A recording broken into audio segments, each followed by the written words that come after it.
People tend to compare supercars to works of art and worship them as such.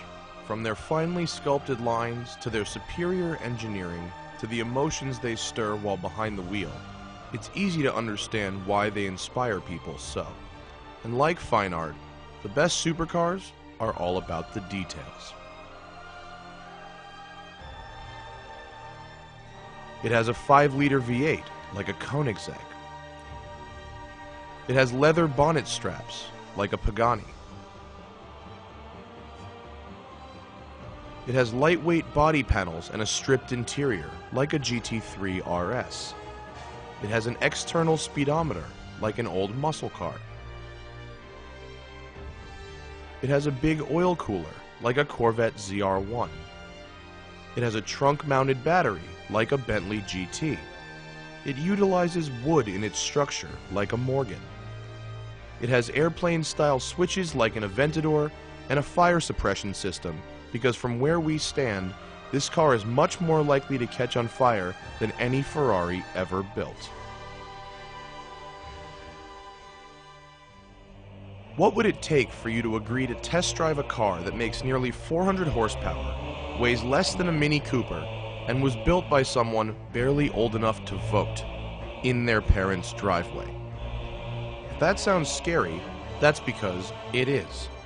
If a car is the sum of its parts, then Corbin's first-gen RX7 is a schizophrenic homeless man. It's ugly, dirty, weathered, and an all-around disaster. But, as often goes with these things, a car can be not only far more than the sum of its parts, but a brilliant representation of not only its creator, but also the environment in which it is created.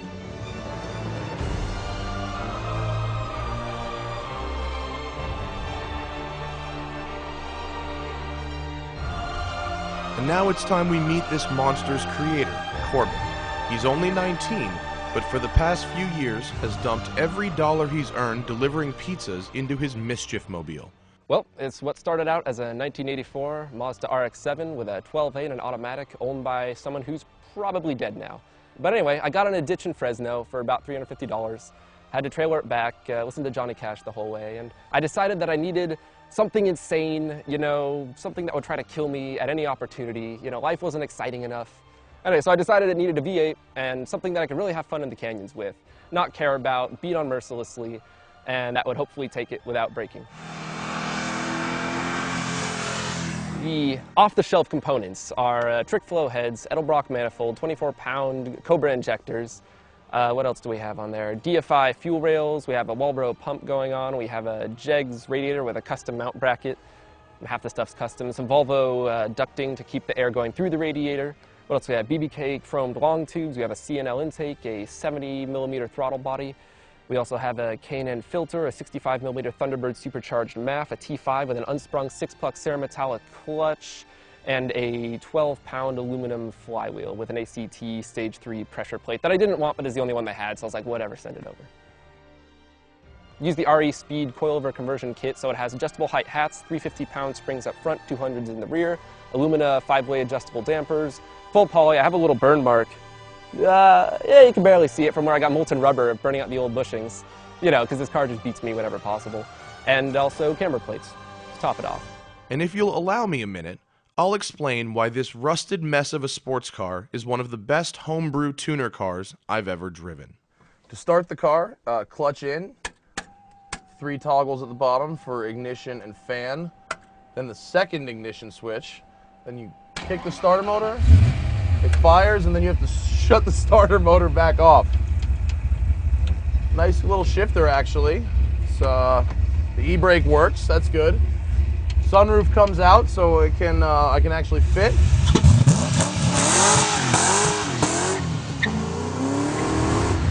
Sounds like a 5-liter Mustang. You know what? It runs great. Temperatures are good, the oil's good, all the gauges work-ish. So I'm showing a 7.3 on the fuel tank, which I think means I have fuel. It's running. He said, don't trust the tach, trust the motor. I'm not sure I trust the motor, but whoa! This thing is so sketchy. tried to adapt as many of the stock instruments as I could.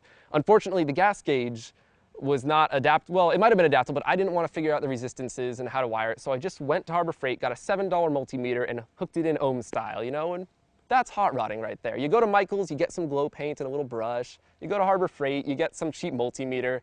It's full, the gas gauge is full at 0, and it just gets higher in the numbers, and it fuel starves on left turns at about 70 ohms.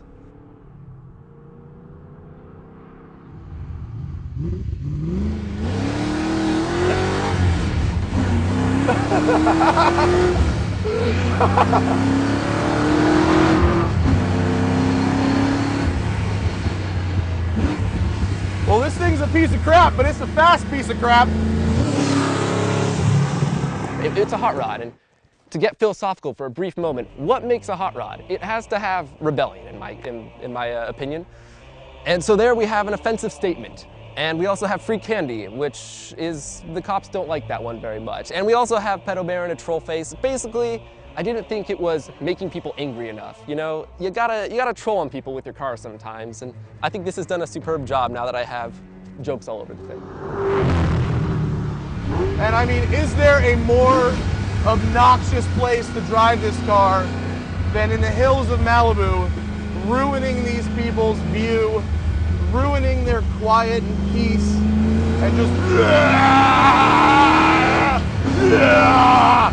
with the ugliest, ricketiest, most obnoxious, best car ever.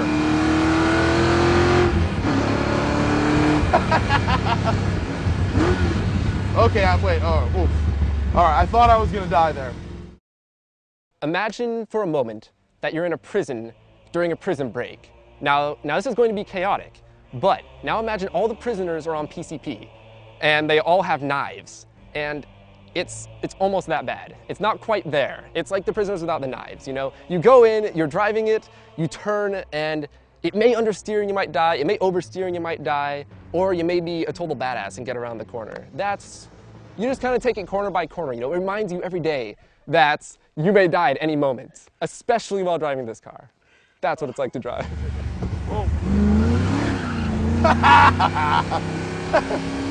Something about this car makes you want to be just a total dick.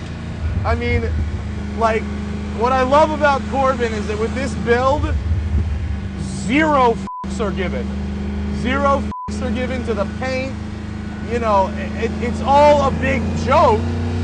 The whole car exists only for laughs. And it makes you laugh. I mean, whether you're driving it, whether you just see him drive by, whether he cuts a corner sideways at a zillion miles an hour, you gotta laugh at it. I will say this, as an experience, as a car that will keep you engaged, whether you're sitting in traffic or on the canyons or on the highway, this does provide far more thrills per hour than, say, a Nissan GTR, which, when driven at the limit, is amazing. When driven below the limit is boring. Never a dull moment here.